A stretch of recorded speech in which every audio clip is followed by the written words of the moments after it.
घे. अरे भूक लागली ना तुला, मग मग पोटभर खा. दामोदर पंत, काय हे दुर्दैव. पाण्याने तुडुंब भरून वाहणाऱ्या प्रवाहाच्या मधोमध उभा राहून तहानेनं व्याकुळ झालेला तो तरुण पाण्यासाठी तळमळतोय. नाही हो, पाहत नाहीये. अहो बंकटलाल, काय बोलताय तुम्ही?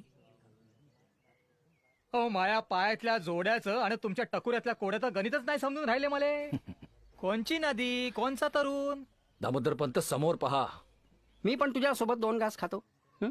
अरे तू आणि मी वेगळा का आहे? या भूतलावरची आपण लेकरे सारी. मग भूतदया व्रताला दूर लोटून कसं चालेल? उष्ट्या पत्रावळीतील अन्नावर बसून तो तरुण जीवाच्या आकांतानं आपली भूक मिटवू पाहतोय. काय हे देवीदासच्या घरात भोजनावळी आणि बाहेर भुकावळी.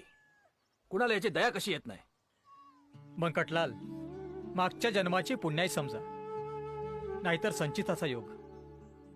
त्याच्या अकेल्यात तुमची ओघ गेली, म्हणूनच तर तुमची नजर त्या तरुणावर पडली. चला, आपण त्याच्यासाठी जेवण आणू, त्याचा आत्मा शांत होईल.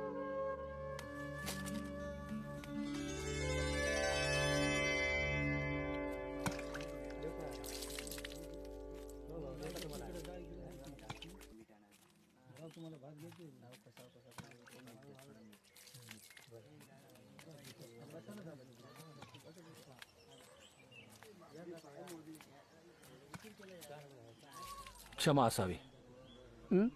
पण आपल्या वागण्यानं आम्ही अचंबित झालो आहोत. आपण जर जेवण मागितलं असतं तर कुणीही दिलं असतं.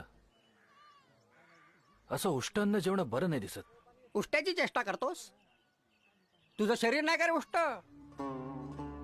माईच्या पोटात राहून तिनं खाल्लेलं उष्ट अन्न नाही का खाल्लंस तू? अरे त्या उष्ट्यावर जगलास म्हणून तू हे जग बघितलंस. उष्ट बंकटलाल, हे काहीतरी अद्भुत दिसतंय. अंगाला दरदरून घाम फुटलाय. भर पावसात वीज कडकडावी